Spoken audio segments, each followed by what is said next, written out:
Okay, here we go. We're going to do some data analysis. We're going to run some multiple regression in RStudio, and that sound that you hear is me rubbing my hands together out of excitement. I love data analysis. It's great, and multiple regression is a particularly powerful kind of data analysis strategy, I guess. So, okay, this is a screencast, which means you can't see me, but you can see my RStudio screen. I'm working on my local copy. You will be working in RStudio in the cloud, but I think the interface looks pretty much the same. I have a console, which is taking up the entire left side of the screen, the environment at the top right, and a window for both files and plots and help down here at the bottom right. And I'm going to start this adventure by opening up a new script. So I'm going to go to File, New File, Script, and pull open a script. And now I am ready to go. As you can see, I actually have some stuff over here, including a Study 2 data file, which is in the Files window. That's what we're going to be working with. And I also have a script which is going to be available for you to follow along and use, and it's called Study 2 Data Analysis Regression.R. But I'm going to go through this step by step by writing the code myself, and hopefully you will follow along and learn a thing or two about how to do multiple regression in R. Now, if you're using a local copy of RStudio, you're going to need to install the relevant libraries. And the libraries we're going to use include, library JTools, which is helpful for summarizing regression results. Library interactions, which is helpful for visualizing regression results, including interactions when there are some, and a library called embeans, which is a very powerful package that's useful for following up to interpret a significant interaction if you find a significant interaction in your analysis. So there we go, that's the starting point. I'm going to go ahead and load those libraries. I'm hitting Control-Enter on my keyboard. I run a Windows machine, and that opened up the library, so now we are ready to roll. Okay, next step, can't do any data analysis without data. So let's read in the data file. We will call an object data, and we're going to use the read CSV function, which is part of base R, to read in the Study 2 data file for Sci32. And it's called study2_data_sci32.csv. And if everything is aligned, then we will have a data file. And look, we have a data file now in the environment. It is, it's got 575 observations, 32 variables. That's great. And actually, we're going to immediately make this file a bit smaller.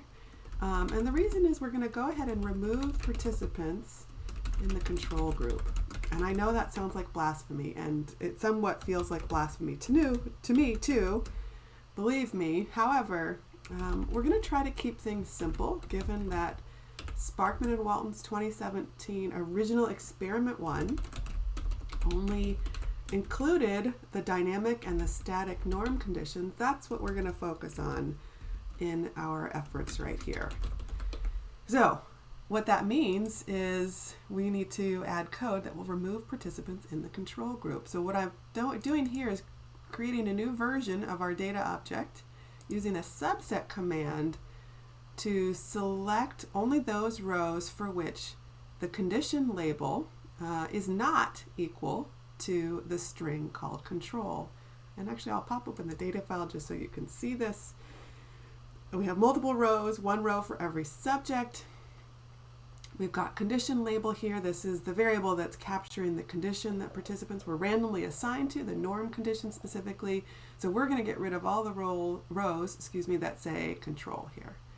So when we run the subset command, that is what will happen. And we have gone from 575 observations to 376. And if I pull open this data file again, we can see now that there are no observations that have the word control under condition_label. So cool, success. All right, and yeah, we're not getting rid of the control group forever. Clearly, this is simply for the sake of honing in on the thing that I think is most important for Study 2 data analysis for your group presentation, and finally getting to analyzing your group's variable. So we'll focus on the dynamic and the static conditions. Okay, so now we need to prepare to run the regression, and one thing I want to do is, let's see, we'll just say we're going to prepare for the regression first. And the way we're going to prepare first is by setting R so that the sum function in the JTools package, this is what we're going to use to summarize our regression models, shows things in a way that's a little bit more intuitive. So we're going to have set the display default digits beyond the decimal. Whoops, default. And that is using a function called setSumDefaults, and we're going to tell it, hey, let's just show 3 digits beyond the decimal. Excellent. I'm going to run that command by hitting Control Enter on the command line. Of course, I could also hit the Run button here, or I could select the entire line and hit Run. Either of those, any of those options would work. All right, the other thing we need to do is we need to set things up so that we have a binary numeric code that tells the regression model command which condition people were in. And there are a couple of ways to do that. We're going to do this in a way that makes it really apparent to you, as maybe somebody who is new to linear regression models in R, how the norm condition is coded. And so we're going to set up a variable that binary codes norm condition. Okay, and that literally means we're going to create a new variable in the data object. We're going to call it dynamic, and dynamic is going to be set to a value of 1 for everybody in the dynamic condition and a value of 0 for everybody in the static condition. So to do that, I'm telling R here that I want to create a new column, a new variable within the data frame called data, and I specifically want to create values in the rows for which the condition label variable is equivalent to dynamic. Okay, and so what that's doing is it'll say, hey R, I want you to find the rows for which the condition label has the word dynamic in it, and in this new variable called dynamic, I want you to make those rows have a value of 0.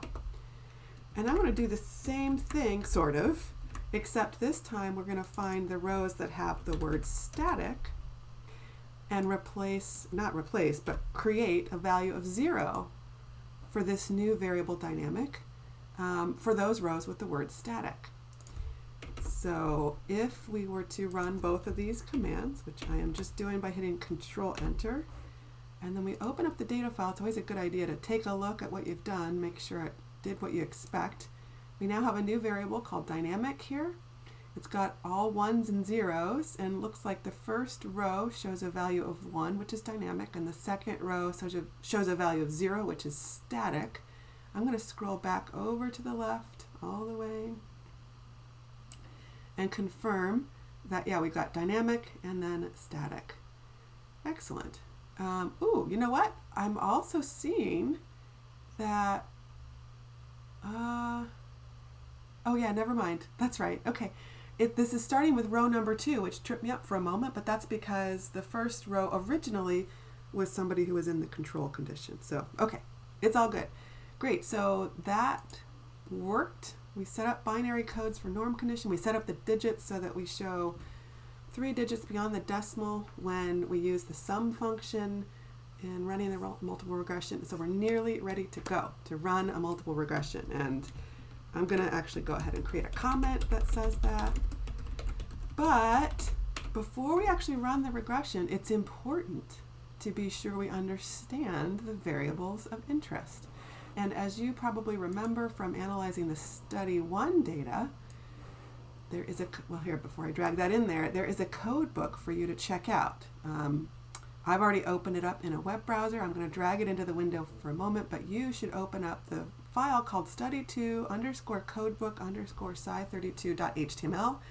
When you click on it, you have the option to open it in a web browser, which is what makes the most sense given that it is HTML. And the reason you're going to do this is because we should look at the data. And the code book has the distributions of all of the variables, which is very handy.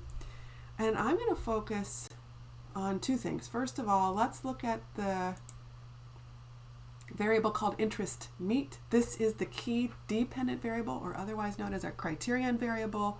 Just want to get a sense of the distribution of those values. You can see those values here. I'll let you form your own conclusions about that, because that's one of the things that your TA will probably have you do. You see that you can also click on the value labels tab, and you can figure out how the responses that people gave map onto values, numbers that are recorded in the column that has this variable. I'm going to do the same thing now, but I'm going to look at the variable called ideology. I'm going to be using ideology, political ideology, as the variable, as if it's my lab group's variable. So everywhere I talk about ideology in this video, you should be thinking about your group's variable, the variable that you all developed for the survey and that participants responded to. So I'm looking at ideology. Participants read the question, which best describes your political ideology? And they had options ranging from very liberal all the way up to very conservative, or they could have declined to answer. And we see on the right here are the values associated with all those different possibilities. Notice here that it's coded in a way that's a bit different from study 1. This is coded such that 0 reflects those who have moderate political views. People who are on the liberal side have negative values, from somewhat liberal as -1 to very liberal, which is -3. And people who have conservative views are coded with positive values that range from 1, which is somewhat conservative, to 3, which is very conservative. And again, 0, the value of 0 is people who expressed or endorsed moderate views. This is important because how we interpret the multiple regression depends on our understanding of what a 0 means for this key variable, this key predictor in the analysis. And I'll just say here too that if you scroll down a little further, you can see all the groups variables, all 20 of them, because there's 20 groups across the 5 lab sections. This is where your focus will be, okay, somewhere in here. Okay, cool. I'm going to move that back out and go back to thinking about our analyses. And let's see. So it's now time to run a multiple regression. And what we're going to be doing with this regression is thinking about the impact of 2 different variables and their interaction in explaining variability in interest in meat consumption. So this multiple regression will get at 3 things, which I will explain after I run the actual regression code, okay? So first, I'm going to go ahead and create a model. I'm going to call it example because, again, your model will focus on your group's variable. This is an example that focuses on ideology. So I'm going to create a model and save it as example. Let me just scroll up a little bit here so we can see better. And excuse me, now I need to run the actual linear regression model. We're going to use the function called LM, which stands for linear model. It's built into base R. And now we need to tell it a formula to use. So the formula we're going to use is we want to explain variation in interest meat, which is interest in reducing meat consumption, as a function of, hence the tilde, the predictor we just created a moment ago called dynamic, which has values of 0 for people in the static condition and 1 for people in the dynamic condition. And we want to see how that variable, if that variable interacts with political ideology, which is the variable called just simply ideology. And that's the formula that we're interested in modeling. this assumes, this formula says to R, hey, my model for the data generating process is such that I believe that there's going to be a mean difference in interest in reducing meat consumption as a function of which norm condition people were in. I also expect in my model of the data generating process that people's political ideology will be associated with interest in reducing meat consumption. And I also believe, according to this model, that the association between political ideology and interest in reducing meat consumption might depend on which norm condition people were in. That association might be different for people in the dynamic condition compared to people in the static condition. So all in this one tiny little bit of code, that's what we'll be able to assess. And of course we can't assess anything and we tell it until we tell it what data to use for this, and we're going to say data equals data because that's the name of the object over here in the environment. That's what we called the data when we read it in. All right, cool. So I'm going to go ahead and run this and notice that we have now a new object in the environment. It's called example. It's the model name that I used when I told R I wanted to call this model something.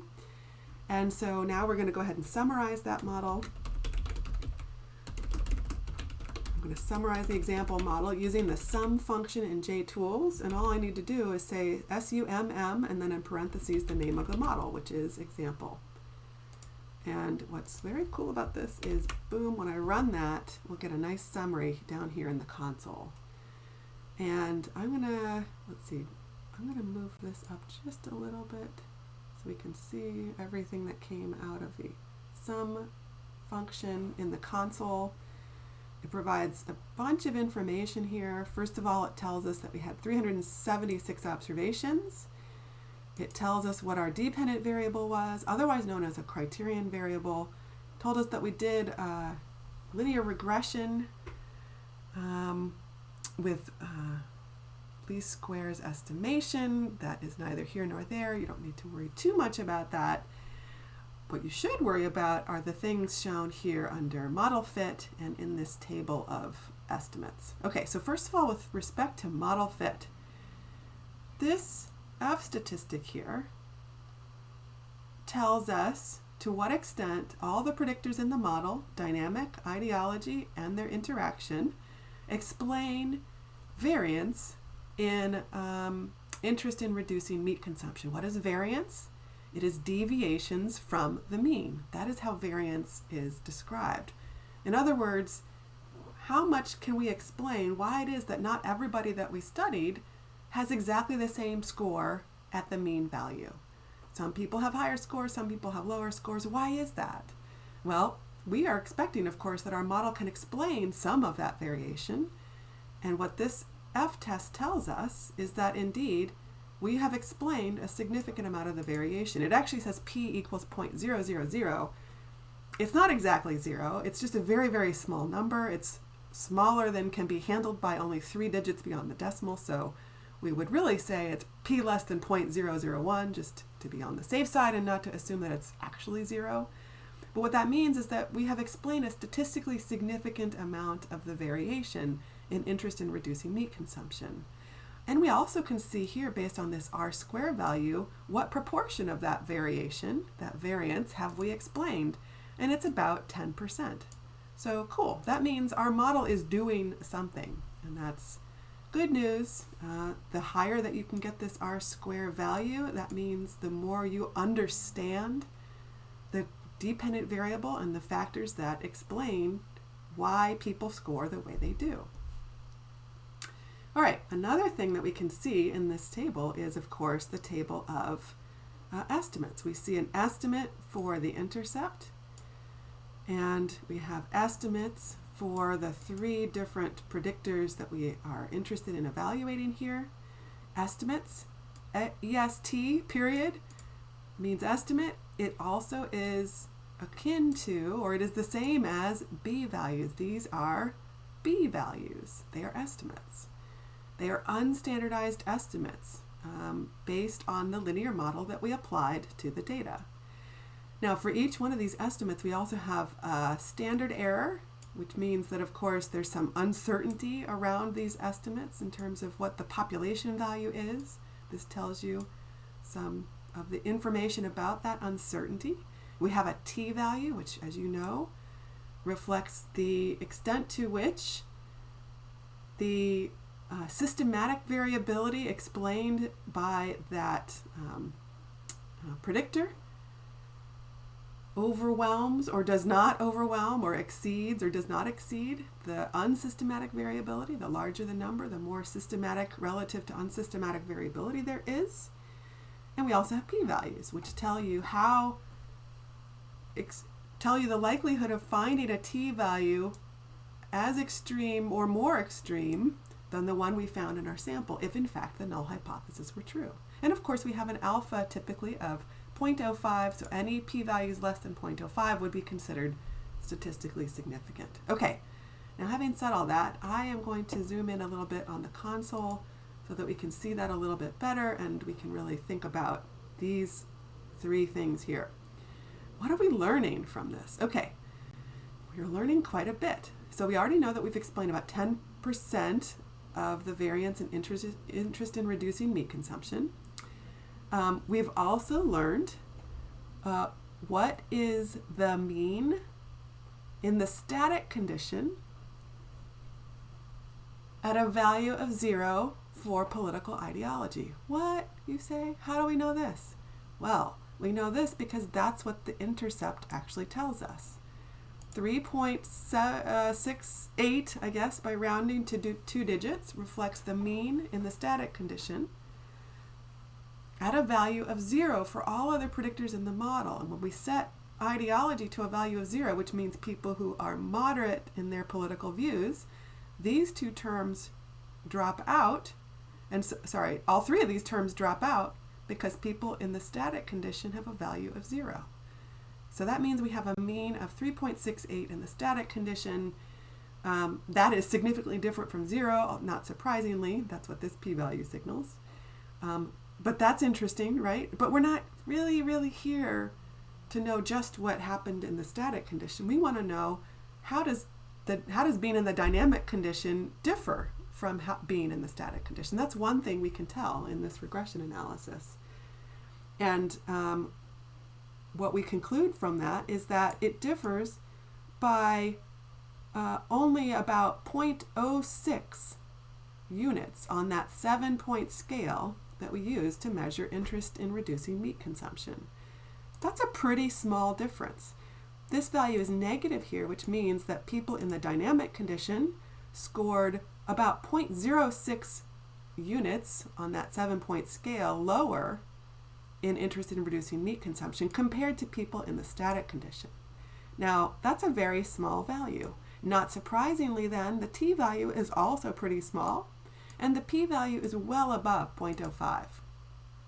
So, what we can conclude here is that being in the dynamic condition did not have a significant impact on interest in reducing meat consumption. Of course, you already knew that, right? Or at least you thought you knew it from study 1, because that's what we found in study 1. And it turns out that what we're learning in study 2 is consistent with that when we control for political ideology, okay? So this reflects the difference between the dynamic condition and the static condition at a value of 0 for all other predictors in the model. So for people with moderate political views, that's how we control for ideology, is it holds that value constant. And now we know that at least controlling for ideology, there is no significant impact of being in the dynamic condition, reading a dynamic norm statement before reporting your interest, compared to reading a static norm statement before reporting your interest in reducing meat consumption. Okay, cool. So that's 2 of these rows settled. All right, third row. What does this row mean? Well, what this row tells us is what is the association between political ideology and interest in reducing meat consumption. Now, importantly, it tells us the association for people in the static condition. For people in the static condition. The reason is People in the static condition were coded a value of 0 for the dynamic predictor. When you flesh out the equation that creates a regression line, the rows that have dynamic in them drop out because they're multiplied by a value of 0, and that means that this estimate here, this B value for political ideology of minus 0.345 reflects the association between political ideology and interest in reducing meat consumption for people in the static condition. Okay, 0 in the model. And that value of minus 0.35, if we round, tells us that this is a negative association. And remember that smaller values for this variable reflected more liberal views. So what this means is this negative association. It means that people with more liberal political views, people who have lower scores for political ideology, are more interested in reducing meat consumption than people with more conservative political views. This association is statistically significant, and I know this because we have a pretty large t-value which is associated with a p-value less than 0.001. So this is a statistically significant negative association between political ideology and interest in reducing meat consumption for people in the static condition. But again, remember, we've built a model that assumes that the association between ideology and interest in reducing meat consumption could be different depending on whether people were in the static condition or the dynamic condition. And indeed, that's what this final row tells us. It tells us how does being in the dynamic condition alter the association between ideology and interest in reducing meat consumption for people in the dynamic condition, right? And that value is 0.037. That value is how this association changes. So let's actually do the math in the console. The association between ideology and interest in reducing meat consumption for people in the static condition is minus 0.345. For people in the dynamic condition, we have to add a value of 0.037 to that. And that gives us a value of minus 0.31. What this p-value here tells us is that the difference between an association of minus 0.35 and an association of minus 0.31, that difference being 0.037, is not statistically significant.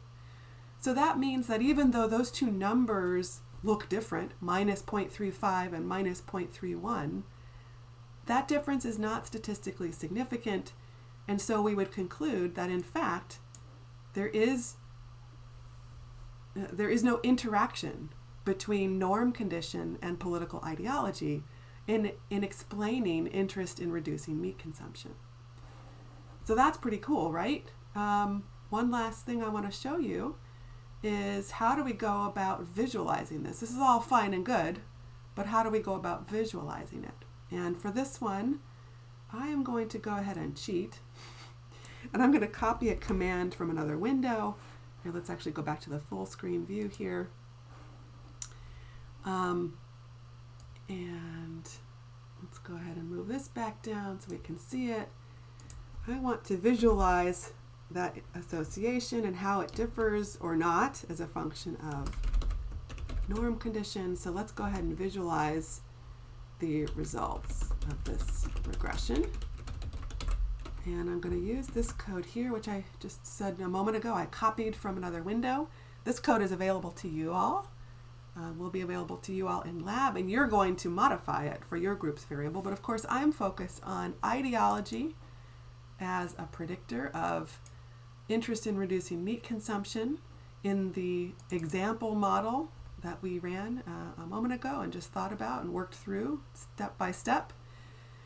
And I'm interested in how that association between ideology and interest in reducing meat consumption, which was the criterion variable in our example model, might differ as a function of being in the dynamic versus in the static norm condition. Of course, We know that it doesn't statistically significantly differ, but let's see what that means. Let's see what that looks like. Here we are providing labels for the x and the y axes, just so that the reader has an easy way of interpreting what means what. Same thing with giving legend labels for norm condition, which will be two different lines that we're going to see. And I'm using the consistent colors for the static and the dynamic conditions, as we have been using, and so forth. And so anyway, all of this together will give us a nice plot. So I'm going to run this command, and it is now appearing in the plot window, which I will zoom in on so that we can see it a little bit better. And not surprisingly, given what we just went through, you can see here we have political ideology on the x-axis. It ranges from values of -3 to +3. 0 here in the middle means people with moderate views. We've got the liberals on the left. We've got the conservatives on the right. On the y-axis, we have interest in reducing meat consumption. And of course, we've got all these different dots, which correspond to different participants. They are colored according to which norm condition they were in. Those in the dynamic condition are colored in green, and those in the static condition are colored in orange. And we have two lines, one for each of those conditions. These two lines are regression lines that are formed on the basis of the values that we went through when we were looking at the result of our multiple regression. You can see that these two lines are also surrounded by what we call a confidence band. Those are confidence intervals around the prediction that we're making with these two lines. You can see these two lines are nearly overlapping, although the line for the static condition is slightly steeper than the line for the dynamic condition. And that was because, remember, that the static condition had a value of -0.345, and the dynamic condition had a value of -0.308, I believe. Right? So, but those two lines slope in nearly the same way, and that means that the association, which is negative, between political ideology and interest in reducing meat consumption is essentially very, very, very similar, depending on which group you were in. In other words, it doesn't matter which group you were in. In either case, people expressing more liberal views are more interested in reducing their meat consumption. So there you have it. That is all that I wanted to show you. There's more in the script that you can go through, but I'm going to stop there because I've gone over 30 minutes now, and it's time for you to give this a go yourself if you haven't been following along already. So have fun with multiple regression. As you can see, it is a very powerful tool, and you're going to learn a lot, I hope. All right, see you later. Bye.